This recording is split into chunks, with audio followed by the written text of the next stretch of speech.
Kita kalau sudah mengambil satu sikap oposisi, ya, di dalam dunia politik, dalam satu negara, berbeda dengan pemerintah, atau berbeda dengan orang-orang yang mendukung pemerintah, risikonya memang pasti ada. Saya dengan kawan-kawan juga pernah lagi rapat-rapat di Masjid Cud Mutia ditangkap lagi. Dibilang ini makar ingin menggulingkan pemerintah. Saya dan beberapa teman dibawalah kita ke Laksus yang lapangan Banteng, sebelah Pertamina itu, seberang Pertamina. Ya, seberang Istiqlal.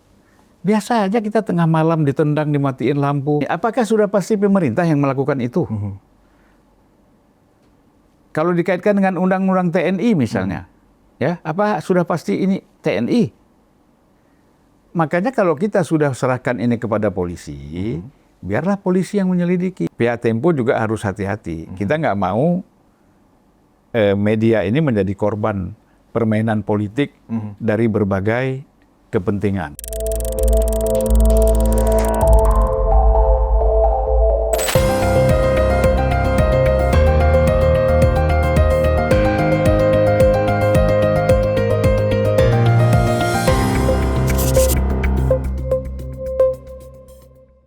Bismillahirrahmanirrahim. Assalamualaikum warahmatullahi wabarakatuh. Penonton Zulfan Lindan Review dimanapun Anda berada, bersama saya Budius Ma'ruf Piliang. Hari ini kita akan kembali bersama dengan Bang Zulfan Lindan. Bang Zulfan Lindan ini kita tahu dulu ada seorang demonstran, ya kan? Tapi sudah beralih dan kemudian menjadi politisi, juga mantan politisi, mantan aktivis. Ini udah mantan politisi. Berarti sekarang Bang Zulfan ini adalah seorang negarawan. Nah, kita enak nih bicara kalau dengan negarawan ketika kita bicara tentang keadaan negara kita. Nah, saat ini yang saya mau diskusikan dengan Bang Zulfan itu adalah tentang konon katanya terancamnya demokrasi karena ada mulai terganggunya kebebasan pers. Gara-gara peristiwa yang terjadi pekan kemarin, Tempo dikirimin kepala babi tanpa kuping. Kemudian dikirimin juga tikus tanpa kepala. Nah, reaksinya pro kontra. Nanti dikirim lagi kucing tanpa buntut. Kalau orang kan berharap Bang dikirimin duren musang king ya kan, yang enak sekali itu. Atau kan, black tone. Ya kan, black tone. Ini kok dikirimin yang seperti itu. Nah, Bang Zulfan, sebagai seorang mantan aktivis ya kan, sebagai seorang mantan politisi juga, biasanya kan seorang aktivis ini ya memang kritis dan progresif ya Bang ya. Dan mereka tahan banting, ya kan, apalagi intimidasi, ancaman-ancaman kawinnya kecil. Tadi kan reaksi Tempo ini dan reaksi orang yang sepaham dengan Tempo, Bang. Ini seolah-olah dunia mau kiamat kan gitu loh. Nah, gambaran Abang tentang peristiwa ini seperti apa, Bang? Ya, terima kasih. Assalamualaikum warahmatullahi wabarakatuh. Waalaikumsalam. Salam sejahtera buat kita semua. Ya kan? Nah, saya ini terus terang kalau di interview sama Budius itu seperti di televisi. Karena kan kita awalnya kan ngomong di televisi ya, Bang. Ya, awalnya dulu saya kenal Budius dulu tahun 2000. Ya, betul. Tahun 2000 itu ketika dia masih di RCTI, saya baru di DPR ya. Betul. Lama sekali ya, udah 20. Abang narsum saya di Dialog Nuansa Pagi. Ya. Apa kabar? Kok saya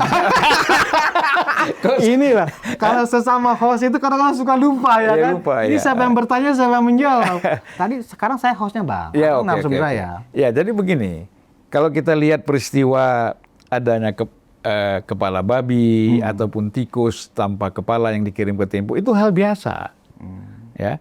Kita kalau sudah mengambil satu sikap oposisi, ya, di dalam dunia politik, dalam satu negara, berbeda dengan pemerintah, atau berbeda dengan orang-orang yang mendukung pemerintah, risikonya memang pasti ada. Pengiriman kepala babi, kalaupun itu benar dikirim oleh pihak pemerintah atau orang yang, katakanlah, Tidak suka ke Tempo. tidak suka ke Tempo, pengiriman kepala babi itu ancaman terkecil. Ancaman terkecil. Apalagi dengan kepala tikus, itu ancaman remeh-temeh. Jadi ancaman yang terberat itu apa, Bang? Kita kalau sudah mengambil satu sikap oposisi, kita melawan, kemudian kita bersikap kritis, korektif, maka kita harus mengambil satu risiko yang paling besar. Risiko paling besar apa tuh? Mati. Ya kan? Nah kalau cuman remeh-remeh gini diributin, ini kan bukan pejuang ini. Mencari panggung aja, cari popularitas, ya kan. Kemudian, wah dukung gue dong, secara tidak langsung kan begitu. Gue nih diancam nih, gimana nih? Nyebar kemana-mana kan. Diviralkan. Nah, sehingga dengan demikian muncullah pikiran-pikiran, ini flying victim nih. Kita juga tidak bisa menuduh ini flying victim, Tapi ya kan? ada dugaan ke situ boleh-boleh Banyak aja. juga yang Iya. menduga seperti itu gitu loh. Jangan-jangan kan begitu. Nah, itu urusan mereka lah Ya. yang berpendapat seperti itu. Jadi kalau saya melihat bahwa kita nggak boleh cengeng di dalam berjuang. Ya, saya sendiri kan mengalami waktu kita aktivis lagi enak-enak tidur ya tahun 82 itu, tiba-tiba rumah kita diketok. Datang 7 orang gondrong-gondrong karena waktu itu masih musim-musim Petrus ya. Iya. Saya langsung ditodong pakai pistol. Saudara Zulfan, iya saya bilang, ikut. Oh kenapa saya mesti ikut? Saya bilang, ikut. Akhirnya saya dibawa ke Kodam Cawang. Oh, oke. Ya kan? Ya kita ikut. Abang dulu betato, Bang. Hah? Abang betato. Kenapa Terus betato? kan biasanya kan yang Bukan betato. yang datang. Oh, yang datang. Yang datang itu kan pada masa itu lagi rame-ramenya Petrus. Jadi mengaku dari Kodam tapi rambutnya ada 2 orang yang gondrong gitu Oke. kan. Intelnya berarti ya. Jadi saya berhadapan di sana dengan Pak Edi Nalapraya. Oh, Kalau nggak salah Pak Edi waktu itu kan Kasdam. Kasdam ya. Biasa kita dipanggil ke sana. Dituduh macam-macam kan. Kemudian saya dengan kawan-kawan juga pernah lagi rapat-rapat di Masjid Cud Mutia ditangkap lagi. Dibilang ini makar ingin menggulingkan pemerintah. Saya dan beberapa teman dibawalah kita ke Laksus yang lapangan Banteng, sebelah Pertamina itu, seberang Pertamina. Ya, seberang Istiqlal. Biasa aja kita tengah malam ditendang, dimatiin lampu. Jadi sebenarnya ya, kalau kita sudah mengambil satu sikap kita oposisi, kita ini itu hal biasa. Ya, hal biasa. Jadi tidak usah dianggap terlalu dirame-ramekan. Ya. Bahwa ini berkaitan dengan pers, ini ada persoalan Kebebasan pers. kebebasan pers segala macam itu soal lain. Itu kan kebebasan pers juga ada batasnya, ya kan? Tidak bisa pers itu sebebas-bebasnya, misalnya memberitakan sesuatu yang di luar apa yang sudah ditetapkan gitu loh. Tapi kalau sekarang kan udah nggak jelas, ya, gitu. Nah jadi kalau saya lihat kita pastilah kalau memang betul-betul ada intimidasi terhadap Tempo misalnya dengan pengiriman-pengiriman itu, kita bukan hanya prihatin, gitu lah. Ini suatu perbuatan yang menurut saya ancaman, ya. Oleh karena itu kalau ini misalnya playing victim, kita menyedihkan juga cara-cara main seperti ini. Kalau betul. Nah oleh karena itu saya melihat bahwa dalam perjuangan ini nggak boleh cengeng. Tempo itu nggak boleh cengeng. Ya kan? Ingin didapat dukungan dari mana-mana. Ya. Biar aja ini semuanya berjalan. Saya juga gini. Arti bisa jadi kawan-kawan di Tempo, khususnya yang 3 orang yang menjadi Host bocor halus itu loh, Bang. Itu juga belum tentu mereka menyebarkan kemana-mana. Iya. Ya, atau minta dukungan lah. Tapi kalau penyebaran kan otomatis karena diberitakan oleh Tempo bahwa ada pengiriman ini itu menyebar, ya kan? Otomatis feedbacknya adalah mendapatkan feedback untuk membela kan, untuk prihatin, untuk simpatik kan, itu wajar gitu loh menurut saya. Tetapi ini jangan dijadikan alasan kita menjadi cengeng, kita menjadi seolah-olah kita terancam. Iya. Biasa aja.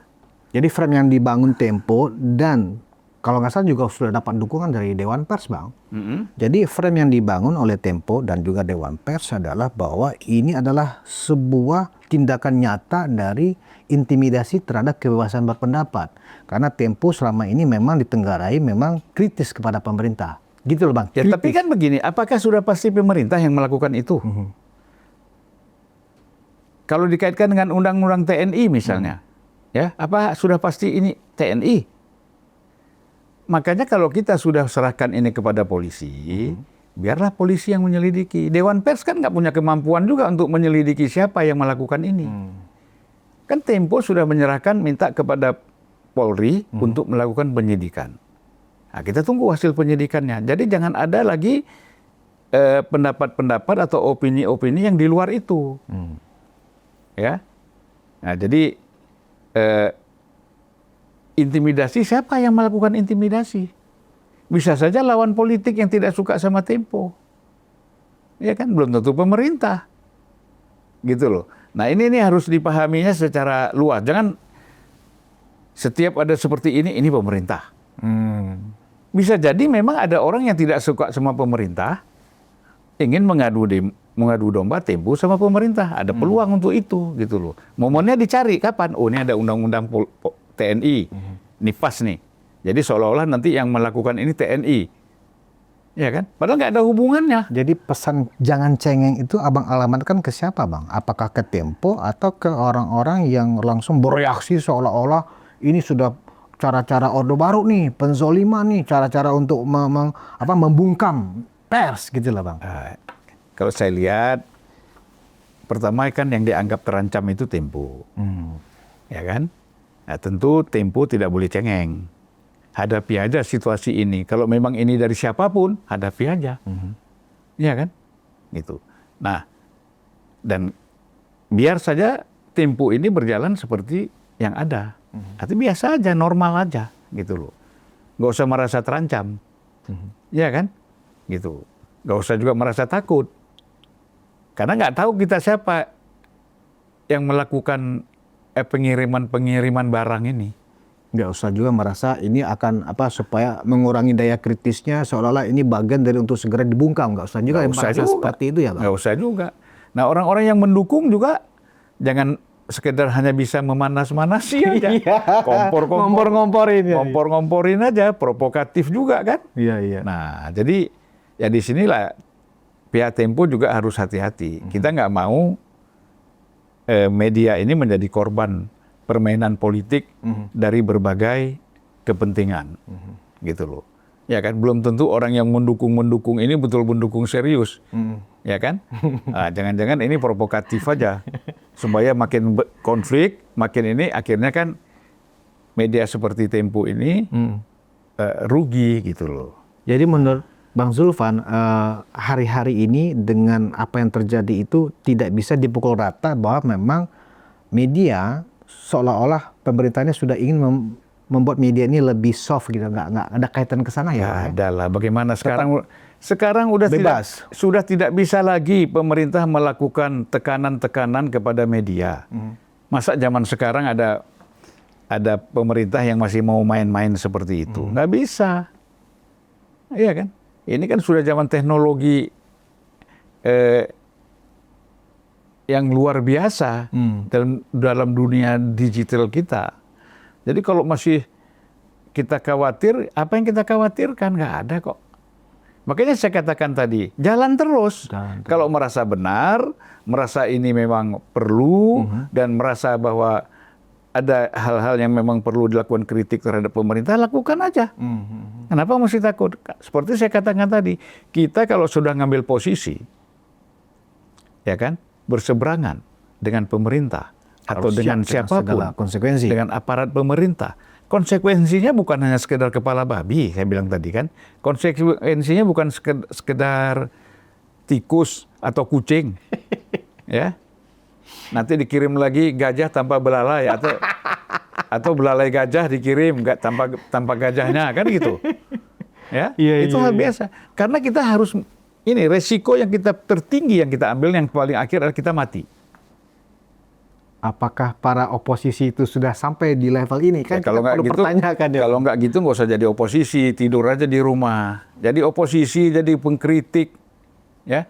Jadi kemudian mengambil sikap yang berseberangan dengan pemerintah dan kemudian melakukan satu langkah-langkah lebih tegas, lebih keras lagi kepada pemerintah. Ya risikonya mati. Luar biasa, ngeri juga ya bang ya? Ya ngeri, kalau nggak usah. Abang punya pengalaman nggak bang sebagai oposisi di masa lalu waktu abang masih aktif sebagai demonstran gitu ya? situasi itu abang hadapin, abang ambil risiko itu, bahwa risiko terburuk ketika saya oposisi mati gitu. Lah iyalah, waktu kita misalnya ketika mendukung Ali Sadikin menjadi presiden tahun 77, ya kan?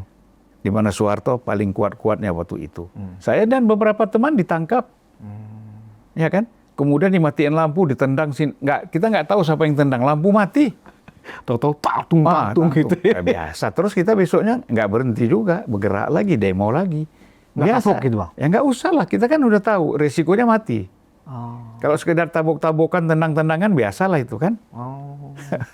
Wah, ini Nah, boleh. kemudian saya waktu kampanye di Aceh, situasi di Aceh sudah dianggap tenang. Ya. Waktu itu saya caleg anggota DPR dari Nasdem.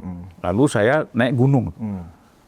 Itu gunung itu dari Aceh Utara, dari Biren itu menuju Aceh Tengah. Ada satu gunung Cot Panglima disebut. Tinggi memang. Tiba-tiba mobil kami ditembak. Ditembak. Ya kan? Ada yang kena, Bang? Nggak ada, pelurunya memang masuk. Targetnya kan mau nembak saya. Jadi di mobil saya itu. Kebetulan pelurunya lewat, jatuh di bawah. Ya, saya bilang sama semua tim, ada anggota DPR dari Nasdem, DPRD, ada DPR kota, kabupaten, ada tim. Saya bilang sama mereka, peristiwa ini tidak boleh disampaikan kepada media. Peristiwa ini tidak boleh dilapor ke aparat, baik Polri ataupun TNI. Ya, saya bilang. Mereka bingung, kenapa kita nggak boleh lapor, Bang? Udahlah, kita nggak usah cari popularitas dari peristiwa-peristiwa seperti ini. Karena kalau kita ngomong ke media, kita ngomong ke Polri, kita ngomong ke TNI, peristiwa penembakan ini terhadap saya sebagai anggota DPR RI aktif, ini pasti besok dikirim pasukan lagi.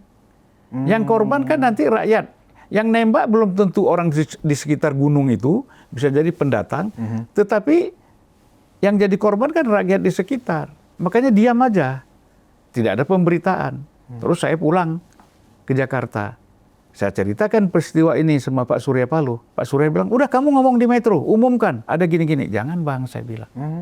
Kita sayang rakyat. Rakyat di situ nanti jadi korban. Kita nggak tahu siapa yang melakukan ini, gitu. Jadi pendapat kau nggak perlu ngomong di media, nggak perlu, Bang. Saya bilang nggak perlu, nggak usah lah, nggak ada gunanya juga. Jadi nggak semua yang dialami oleh seorang aktivis dan seorang pejuang itu ya, Bang, ya, yang event itu mengancam nyawa sendiri atau keselamatan sendiri harus disampaikan ke ruang publik gitu ya, Bang? Iya, nggak perlu. Saya bukan sejak saya anggota DPR, jadi wartawan pun saya di Sumatera Utara pernah digiring ke kantor Polda kok. Gara-gara kita membela rakyat, tanah rakyat diambil, ya kan? Di Sampali, di daerah Percut Setuan sana, di sana. Biasa itu, ancaman-ancaman seperti itu, ya kan? Nah, yang penting kita jangan cengeng, jangan mengeluh, jangan mengemis minta bantuan sana sini, ya hadapi sendiri. Kalau situasi konteksnya dianggap negara harus hadir ketika media sudah terintimidasi seperti itu, gimana, Bang?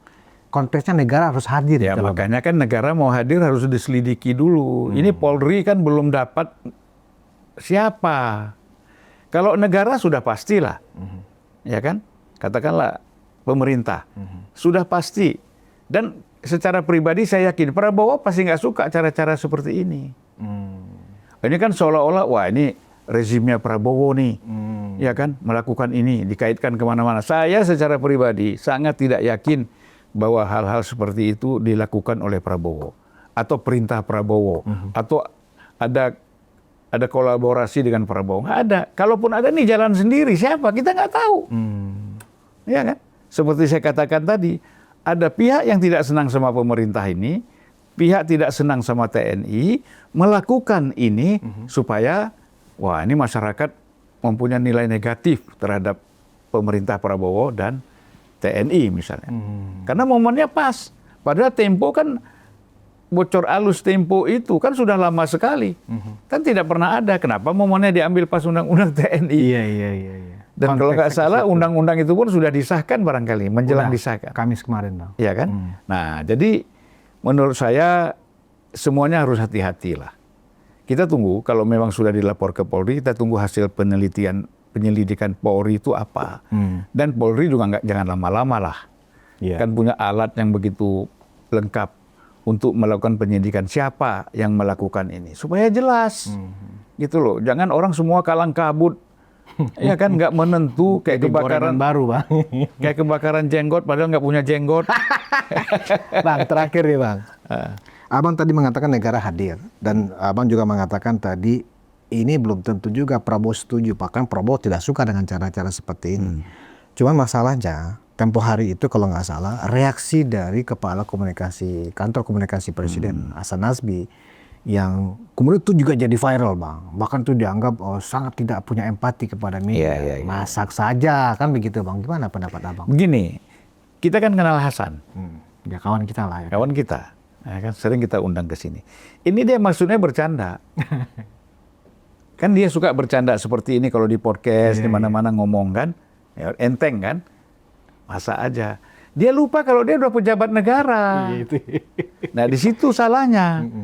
Pejabat negara tuh nggak bisa lagi ngomong sembarangan. Apalagi menyangkut suatu masalah yang menyangkut pers, menyangkut media. Itu bidang dia. Dia sebagai PCO kan. Gitu loh. Sebagai institusi yang menangani komunikasi di pemerintahan. Jadi saya melihat gitu. Awalnya dia nganggap remeh, anggap enteng, biasa aja. Dia pun tidak paham bahwa efeknya seperti ini. Wah, dia lupa bahwa dia sekarang bukan lagi orang biasa. Dia itu sudah pejabat negara, pejabat pemerintahan. Jadi hati-hati kalau ngomong gitu loh. Ya kan? Karena dampaknya Ya sekarang kan begini, kayak Prabowo aja ngomong walaupun pelan, dasmu tapi kedengaran. Kan? Itu kan dipersoalkan orang. Benar. Padahal itu kan maksudnya bercanda. Iya kan? Nggak ada yang untuk siapa, nggak tahu. Nah, tapi nggak boleh. Memang nggak boleh. Ada etika-etika ketika kita sudah menjadi tokoh. Bukan itu ekspresi dari Hasan memang selama ini yang kelihatan sering head to head ya dengan Tempo dalam arti begini. Hasan sebagai kepala TCO ya kan sedang mencoba membangun sebuah program baru namanya pemberantasan DFK, Bang. Disinformasi, fitnah dan kebencian. Dan Tempo seringkali ditenggarain, sering memberikan informasi yang sifatnya kita nggak usah sebut hoax, tapi disinformasi, ya kan? Nah mungkin karena ada rasa kena nih keceplosan mungkin Hasan ya dimasak aja gitu ya, Bang. Makanya saya katakan tadi apa yang diucapkannya itu enteng dan biasa, tetapi persoalannya dia pejabat negara, itu harus lebih hati-hati.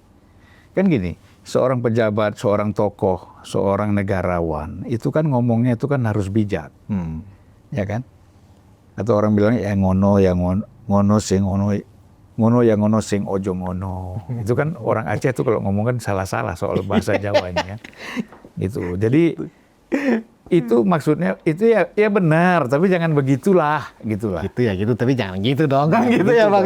Gitu kan. Membuat orang panas juga kan. Iya. Gitu loh. Tapi bukan berarti tapi kan si ini juga kan ngomong. Siapa yang perempuan di Tempo itu? Oh, Cica. Cica juga ngomong kan. Kalau ngirim jangan kepalanya dong. Dagingnya dong. Dagingnya dong. Artinya kan cocok dengan keinginan Hasan. Iya. Ya kan? Dimasak aja. Maksudnya Cica kan begini, bagaimana kami mau masak, Pak Hasan. Yang dikirim kan kepala. Kupingnya pun nggak ada. Tapi kalau yang dikirim itu daging, saya pasti masak. Kata Cica kan pasti begitu. Oh, barangkali Hasan nyambung IG-nya Cica itu barangkali, ya kan? Gitu. Ya dimasak aja. Ya, orang kepala, gimana mau dimasak? Ya kan? Kalau kepala kambing itu enak, direbus, dimasak enak gitu. Kalau kepala babi gimana? Ya belum tentu juga, yang biasa makan enak juga. Kok kita kan belum pernah makan aja. Nggak boleh, Bang.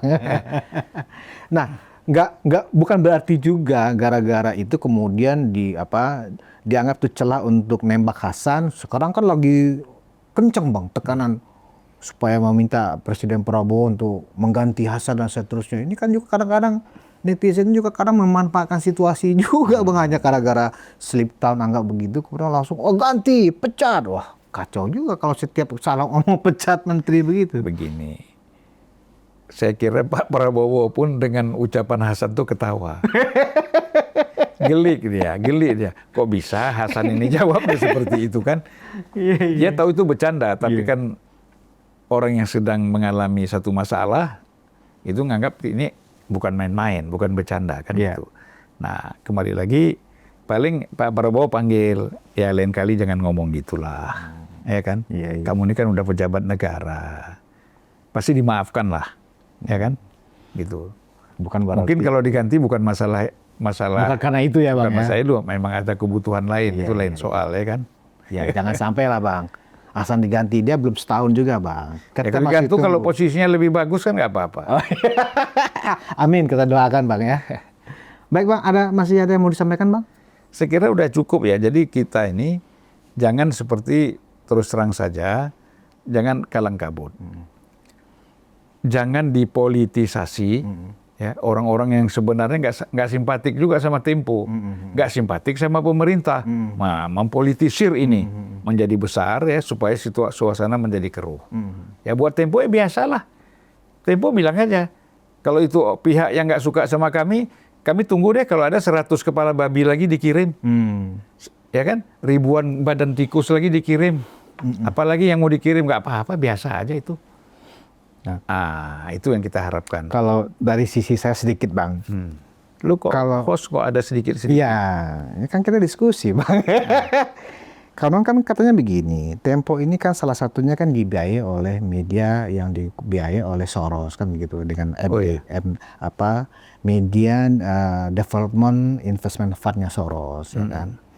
Dan semua orang tahu Soros kan kerjanya kan mengganggu stabilitas politik di berbagai negara. Nah, Tempo ini ditenggarai salah satu instrumen ya yang ada di Indonesia untuk membuat instabilitas di negara yang dianggap dituju, misalnya Indonesia.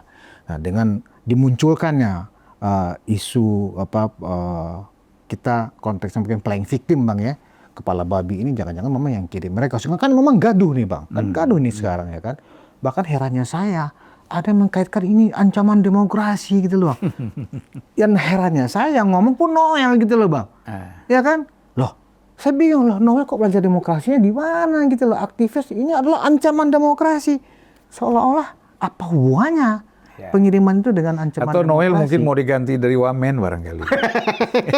Jadi mencoba kembali lagi mendekat-dekat sama kelompok-kelompok media kan. Iya. Nggak perlulah ngomong seperti itu. Mana ada ancaman demokrasi. Kalau ancaman demokrasi itu kan semua media itu dilarang, ditutup. Ini kan baru satu Tempo, itu pun belum tentu dari pemerintah. Iya kan? Nah, jadi nggak usah ngada-ngada lah. Nggak usah ngarang-ngarang. Nggak usah membesar-besarkan, nggak usah ngarang-ngarang. Tapi mengenai posisi Tempo memang selalu kelihatan kritis. Apa aja pemerintah ini salah ya kan? Itu mungkin ada kaitannya dengan Soros tadi itu Bang. Saya mau tanya, itu memang betul bahwa ini Tempo ini dibiayai Soros? Kalau dari berbagai sumber yang saya baca begitu Bang, ditenggarai bahwa dia salah satunya pertama kan ikut membiayai juga USAID ya kan. USAID kemarin sudah diamputasi oleh Donald Trump gitu. Nah, salah satunya juga yang jadi Media Development Investment Fund-nya Soros ini salah satunya membiayai LSM dan media. Nah, media itu konon katanya media berinisial T, kan gitu Bang. Kalau nggak salah beberapa pekan lalu Presiden Prabowo kan pernah juga Bang. Saya tahu kok ada media kita dibiayai oleh asing. Saya yakin semua orang pasti tahu. Perlu saya sebut nggak sekarang namanya? Kan begitu kata Presiden Bang. Kira-kira yang maksud Tempo ya? Mungkin itu yang dimaksudkan. Nah, jadi ketika kemudian tiba-tiba muncul kepala babi ini, ya kan, itu mungkin sebagai bentuk bisa juga memang tujuannya memang membuat gaduh, noising, bising kan Bang, gitu loh. Seolah-olah konteksnya kan RUU TNI kemarin Bang. Nah, jadi menurut saya ini kaitannya memang Tempo ini memang sedang menjalankan perannya aja untuk membuat bising dan membuat gaduh. Itu buktinya Bocor Halus ketawa-ketawa Bang, nggak ada merasa terancam. Abang kan lihat episode terakhir Bocor Halus tentang masalah pengiriman ini. Cica sendiri sama si Pram itu ketawa-ketawa Bang. Nggak ada ekspresi mereka terancam. Tapi publik seolah-olah heboh. Ya makanya dengan mereka ketawa-ketawa, ini orang menganggap jangan-jangan ini memang flying victim. Iya. Bikin-bikin sendiri supaya heboh, terancam, ya kan? Habis itu mereka ketawa-ketawa. Nah, tapi itu kira-kira mungkin pendapat atau pandangan di masyarakat ya. Jadi saya kira ginilah, kita sayangkan kalau seandainya media sekelas Tempo, ya seperti Tempo lah, saya nggak ngomong sekelas lah, ya kan? Seperti Tempo. Kesannya dia tuh tinggi sekali ya kan? Seperti Tempo, ini tidak murni, tapi dia melakukan pemberitaan ataupun berbagai hal ini atas dasar didukung oleh pihak asing, terutama George Soros misalnya terindikasi seperti itu, ini kita sayangkan. Betul. Ya kan? Nah, kita minta bagi masyarakat, kalau memang Tempo ini betul dibiayai asing atau dibiayai oleh George Soros misalnya, ya tinggalkan Tempo, nggak usah ditonton. Ya kan? Ngapain kita nonton ini media yang merusak bangsa dan negara kita dengan pakai kekuatan dana asing? Ini bahaya. Dan gitu. George Soros itu memang sudah faktual, dia memang kerjanya memang begitu, Bang. Lah iya kan, mengacak negara. Ya kan 97 waktu dia menurun soal krisis ekonomi kita 97 kan jelas itu George Soros. Saya pernah nongkrong di luar kantornya. Di Quantum Fund itu, Bang? Ya, tapi di Sydney. Oh, di Sydney. Ya, di Sydney di Double Bay. Nah, itu ada dia punya di pertokoan itu, perkantoran itu ada nama George Soros Finance atau apalah, investasi atau apa. Saya di situ ngopi-ngopi, saya di situ. Nggak tahu sekarang masih ada nggak? Itu kan masih tahun 2000-an ya, 2004 lah. Sekarang mungkin nggak ada lagi. Itu posnya di Sydney. Nah, jadi bukan di Amerika, lebih dekat lagi kan? Iya. Jangan-jangan di Indonesia kan juga ada. Kita nggak tahu siapa ya. Nah, itu semuanya kan penyidikan seperti ini kita serahkan kepada Polri, kita serahkan kepada intelijen, ada BAIS, ada Bin, ada semuanya. Ini harus bekerja. Jadi jangan juga ngambang abu-abu gitu loh. Umumkan kalau memang ada media-media siapa yang betul-betul menerima dana dari asing, umumkan, tegaskan, tindak. Selama dia benar, jangan ditindak. Tapi kalau dia memang membuat kekacauan, ya harus ditindak dong, harus berani. Tapi diumumkan dulu bahwa dia memang penerima dana dari asing. Dan bisa dibuktikan. Iya. Kalau hanya diisukan kan nggak benar juga gitu loh. Nah, saya kira gitu ya. Baik. Oke. Terima kasih Bang Zulfan. Penonton Zulfan Lindan Review, kepada Tempo dan kawan-kawan yang memang berjuang dalam kapasitas sebagai oposisi, satu pesan dari senior kita ini adalah jangan cengeng. Nah, itu benar ya, jangan cengeng. Untuk segala situasi jangan cengeng. Hadapi aja kalau memang kita sebagai oposisi, media oposisi, jangan cengeng. Berjalan terus. Saya meyakini hingga hari ini saya sebagai orang media tidak ada kebebasan pers tetap merdeka kok kita, ya kan? Buktinya merdeka lah, kita ngomong apa aja bebas kok. Iya, buktinya. Tapi kalau kita caci maki, nyari-nyari kesalahan orang itu nggak benar. Itu yang kita harus hindari. Kita bebas tapi ada batasannya. Demikian kira-kira. Dan kita bertemu di episode Zulfan Review yang kelima minggu depan. Wassalamualaikum warahmatullahi wabarakatuh. Waalaikumsalam.